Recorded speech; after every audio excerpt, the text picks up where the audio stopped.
관련해서 역학조사한 결과 갑상선암 발병률이 원전 주변 주민이 2.5배 높은 걸로 수십만 명을 조사한 결과 그렇게 나왔지 않습니까?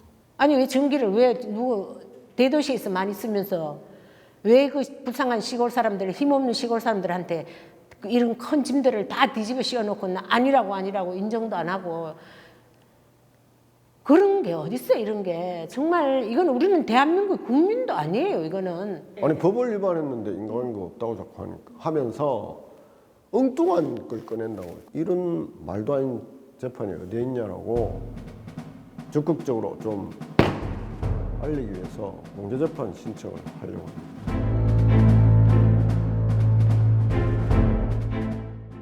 안녕하세요. 새알톡의 강원주입니다. 핵발전소 인근에 5년 이상 거주하면서 갑상선암 진단을 받고 수술한 환자 618명과 그 가족들이 2015년 2월 25일 한수원을 상대로 시작한 갑상선암 공동소송이 1심에 이어 최근 항소심에서도 패소하였습니다. 2심 재판부는 한수원의 손해배상 책임을 인정하지 않았는데요. 소송인단은 대법원에 상고를 했습니다. 오늘은 원고 중 한 분인 월성원전 인접지역 주민이자 이주대책위 부위원장이신 황분희님과 소송 대리인 법무법인 민심의 변영철 변호사님을 모셨습니다. 안녕하세요. 반갑습니다.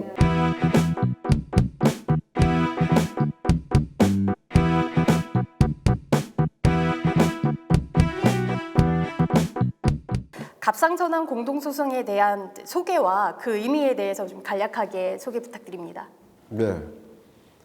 처음에 그 고리원전에 거주하는 주민 한 분과 가족들이 이제 그 갑상선암에 대해서 소송을 했고 부산지방법원 동부지원에서 승소 판결을 받았습니다.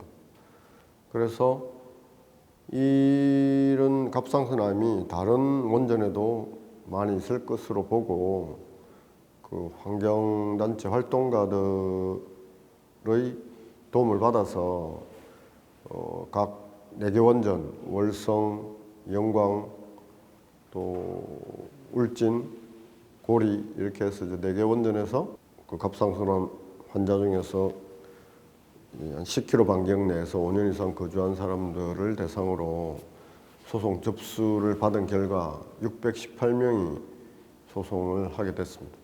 균분의 소송이 1심에서 승소하게 된 이유는 그 판결이 어떤 내용이었죠? 공해소송의 법리라는 게 있는데 방사선을 노출이 됐고 그것이 주민에게 도달이 됐고 그래서 질병이 발생했다면 피고 측에서 이게 인과관계가 없다는 것을 입증해라는 그 환경소송의 법리에서 승소를 하게 된 겁니다. 네, 그러면 황분희 부위원장님은 이 갑상선암 공동소송에 어떤 이유로 어떻게 참여하게 되셨나요? 핵발전소에서 방사선이 늘 나온다고 이제 했는데 거기에 이제 삼중수소가 나온다고 했잖아요. 그러니까 이제 방사성이 갑상선에는 굉장히 취약하다는 거를 얘기를 듣고 목소리를 내야 되겠다. 그리고 지금 암에 걸린 사람들도 앞으로도 더 그런 암에 걸린 사람이 없도록 만들어야 되겠다. 그래서 이제 처음부터 이제 갑상선암을 소송을 하기 생각을 했죠. 실제 갑상선암 환자이시고 가족들에도 지금 환자분들이 계신 거죠? 우리 남편분이 갑상선 질환을 앓고 있어요. 저하증 이래가지고 좀 지금도 약을 복용하고 있거든. 그래서 내 혼자 암을 알았을 때는 뭐 한솔에서는 자꾸 자기네 탓이 아니라고 하니까 그럼 이게 뭐지 이런 것도 조금 있었는데 이제는 가족이 한 사람 더 갑상선에 질환을 앓다 보니까 이제는 이거 방사능이 한손으로서 이게 나오는 방사능으로 인해서 정말 이게 갑상선암이 될 수도 있다는 거를 지금은 이제 확신을 하는 거죠. 그 부위원장님 집이 그 월성핵발전소로부터 얼마 정도 떨어져 있죠? 정말 이제 핵발전소 그 도움으로부터는 한 1km 조금 넘어 한 1km 한 200 정도 이렇게 되고 이제 자기네들이 예비 지역 제한구역을 정해 놓은 데서는 한 200-300m 정도 되는 데 살고 있어요. 진짜 가까운데. 진짜 가깝죠. 그보다 더 가깝게 사는 사람도 있어요. 이렇게 철조망에 이렇게 그냥 여기 붙어서 사는 사람들이 많아요. 이게 갑상선암뿐만 아니고 이제 모든 이제 동네 주민들이 이렇게 돌아가시는 거 보면 그 암이에요. 뭐 폐암, 뭐 간암, 무슨 뭐 갑상선이 아니더라도 이렇게 가는데, 그럼 우리는 원자력으로 인해서 핵발전소로 인해서 주민들이 피해를 보고 있다고 생각하고 있는데, 이제 원자력이나 사업자 측에서는 자기들로 인해서 이런 일이 아니라고 하니까 이제 이게 진실이 밝혀져야죠, 이제. 실제로 핵발전소 지역 주민들이 다른 여타 지역보다 암발병이나 이런 건강 피해 증상들이 많이 나타나고 있나요? 예, 그게 이제 서울대 의학연구소에서 역학조사한 결과 갑상선암 발병률이 원전 주변 주민이 그 비원전 거주 지역보다 2.5배 높은 걸로 수십만 명을 조사한 결과 그렇게 나왔지 않습니까? 이 갑상선암 소송에서 가장 핵심적으로 제기하고 있는 문제는 어떤 것들이 있나요? 이번에 이제 항소심 판결문을 보면 제일 이제 내세우는 게 암이 발생하려면 연간 1mSv 이상의 피폭돼야 된다. 그게 기준이다. 이런 기준을 제시했어요. 근데 이제 그 기준은 옛 그 원자력법 시행령에서 이제 만들어진 건데, 그게 만들어진 게 1999년 8월 31일이에요. 근데 우리 원고들 대부분은 그 전부터 살았어요. 우리는 1978년부터 위반했다고 주장하는데 98년에 만들어진 그 시행령을 78년에 적용을 한다는 게 말이 됩니까? 네, 그렇죠. 말이 안 되잖아요. 그걸 법이라고 우기니까 그래서 상고를 했고 그 부분을 집중적으로 좀 주장을 하고 있는 그런 상태입니다. 78년도부터가 문제였다라고 하는 것은 우리나라의 그 고리핵발전소가 78년도부터 이제 상업운전을 시작했고, 그때부터 방사능은 꾸준히 계속 나왔을 것이고 지역 주민들이 그 피해를 받았다라는 것이잖아요. 제가 듣기로는 고리핵발전소에서 이전에 그 방사성 물질이 과다하게 밖으로 배출됐다라는 것이 확인된 걸로 알고 있어요. 피폭설량이 그러니까 높았던 해가 이제 92년, 91년 이럴 때 집중적으로 좀 높아요, 그때가. 근데 그때 핵연료봉 파손 사고가 많은 해입니다. 핵연료봉이 파손되면 요도 131이 외부로 방출됩니다. 그 자료들은 저희들이 다 찾았고, 그 핵연료봉 사고가 있었던 해는 요도 131의 농도가 높게 나옵니다. 그걸 이제 연결되는 부분은 차단했습니다. 그러면 그 피폭 수치가 높았다라는 그 내용을 이제 재판부에 제출을 하셨는데, 재판부나 사업자가 그 부분에 대해서는 어떠한 입장으로 이제 대응을 했나요? 자기들은 그 정도 가지고는 안전하다는 게 기본 입장이죠. 그게 이제 기준치의 문제인 거죠. 1mSv. 1mSv 이하이기 때문에 안전하다. 근데 이제 문제는 그 측정을 우리가 하는 게 아니잖아요. 네네, 사업자가 하죠. 자기들이 측정해서 안전하다고 믿으라고 하니까 이게 이제 제일 그 원자력 소송하면서 제가 크게 느끼는 부분은 모든 데이터를 원자력 사업자가 관리해요. 우리는 들어갈 수가 없고, 또 장비가 워낙 전문 장비다 보니까 우리는 그걸 측정을 할 수도 없고 참관도 못해요. 원자력이니까 또 보안 시설이고, 모든 데이터를 자기가 가지고 있으면서 안전하다, 믿어, 형말 믿어, 이런 시스템이에요, 사실. 그래서 저희들이 제일 주장하고 있는 것은 법령이 있어요. 저희들이 이번 이제 항소심에서 좀 새롭게 주장한 부분은 방사선 수량 규정이라고 하는 거 있는데, 거기에 최대 허용 농도를 딱 적어놨어요. 그래서 그걸 가지고 원전을 이제 상업운전을 1978년 4월부터 상업운전을 했는데,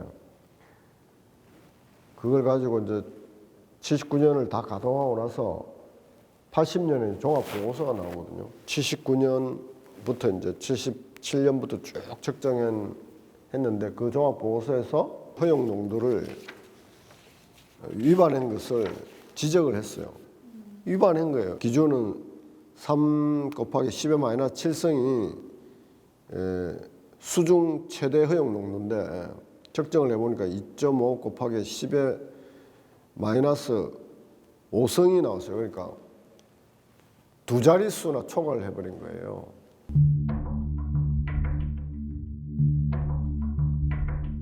(3 곱하기 10의 마이너스 7성이 수중 최대 허용 농도인데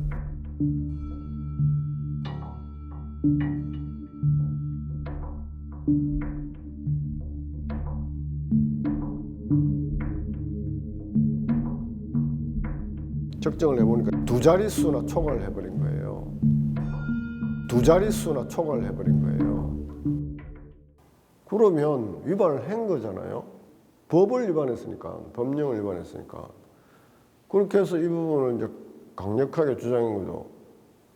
우리가 환경소송에서 공법상 규제 기준을 위반하면 다른 특별한 사정이 없는 이상 인가가 있는 것으로 또 뭐 참을 한도를 위반한 것으로 이제 그렇게 본다는 게 대부분의 확고한 판례인데 이걸 이 방사선 수령 규정을 위반했다고 이제 주장을 했더니 항소심 재판부 왈 이게 1mS부터가 아니다라는 말만 계속하는 거예요. 1mS부터는 이 사람아 1998년에 만들었잖아. 이런 지금 황당한 소송을 좀 사실은 하고 있습니다. 아니 법을 위반했는데 인과관계 없다고 자꾸 하면서 엉뚱한 걸 꺼낸다고. 그러니까 78년에 피폭된 사람들한테 98년 기준을 자꾸 갖다 댄다는 거예요. 이게 너무 황당해서 저희들은 도저히 그냥 넘어갈 수가 없다. 그래서 공개 재판 신청을 해서 이거를 대법관들님한테 이런 말도 아닌 재판이 어디에 있냐라고 적극적으로 좀 알리기 위해서 공개재판 신청을 하려고 합니다. 보통 대법원에서는 뭐 변론 같은 거 안 받고 바로 판결이 나오죠. 안 하는데 사회적으로 중요한 사건은 그렇게 할 수 있다는 규정이 있어요. 그래서 그렇게 한번 신청을 같이 하려고 합니다. 그리고 공개 재판 공개 변론 신청을 이렇게 할 경우에 좀 그게 받아들여질 가능성이 좀 높나요? 모르죠. 그건. 근데 신청해야죠.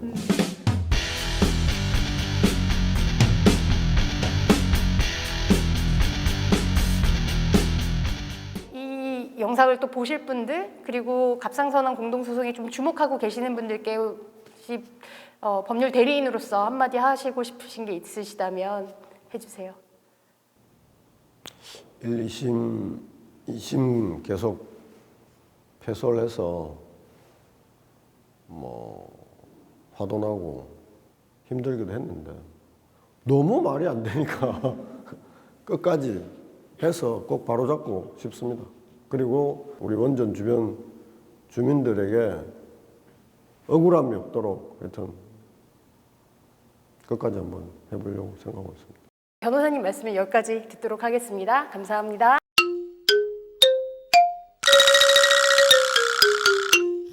황분희 부위원장이 1심 판결도 패소하고 2심 판결도 이제 패소했잖아요. 그 패소 판결 받으셨을 때 심정이 좀 어떠셨어요? 그러니까 2심에 판결을 받고 나니까 정말 허탈하기가 이런 말할 수가 없네요. 분명히 갑산선 나는 타지역보다 2.5배가 높다는 역학조사 결과가 있는데도 그걸 인정을 하지 않는다는 거죠. 그래서 너무 진짜 이거는 진짜 억울하고 분통이 터질 일이고 이거 어떻게 해야 되는지 정말 아무리 공기부 한순이 뭐 기준치 따지고 뭐 따지고 하지 말고 양심적으로 정말 진심으로 대해줬으면 좋겠어. 갑상선암 환자들을. 이거는 그래요 진짜. 지난 6월 달에 환경부에서 월성핵발전소 지역 주민들 대상으로는 건강 피해와 관련한 역학조사 결과 발표를 했잖아요. 그 환경부 발표에 대해서는 어떻게 생각하셨어요? 그러니까 환경부도 보는 역학조사인데 너무 불만이 많은 거예요. 왜? 처음에는 그냥 언론 보도해서 타 지역보다 암 발생률이 낮다. 이렇게 이게 뭐냐, 막 진짜 기함을 할 정도로 이게 왜 이러냐.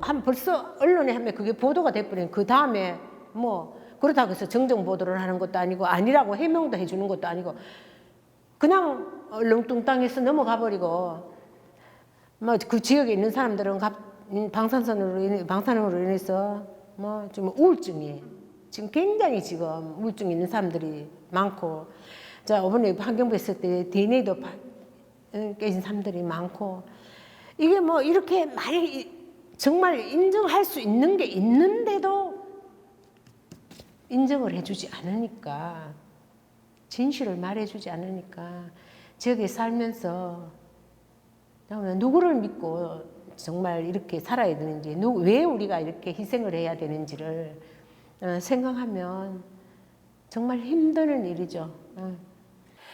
최근에 그 경주에서 또 지진이 발생했잖아요. 크게 뭐 걱정하시거나 두렵지 않으셨어요? 당연히 두렵죠.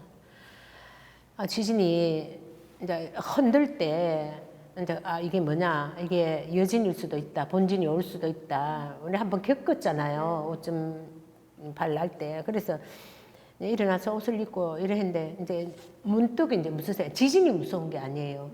지진은 흔들고 나도 그 순간 뭐 어떻든 길이 갈라지고 뭐 집이 무너지더라도 그 자리에다 다시 지어서 사람이 살 수 있다는 거죠. 지진은. 그러나 핵발전소가 만약에 잘못됐다 사고가 났다 하면 이거는 그냥 우리는 그냥 그 자리에서 죽어야 되는 그런 입장인 거예요.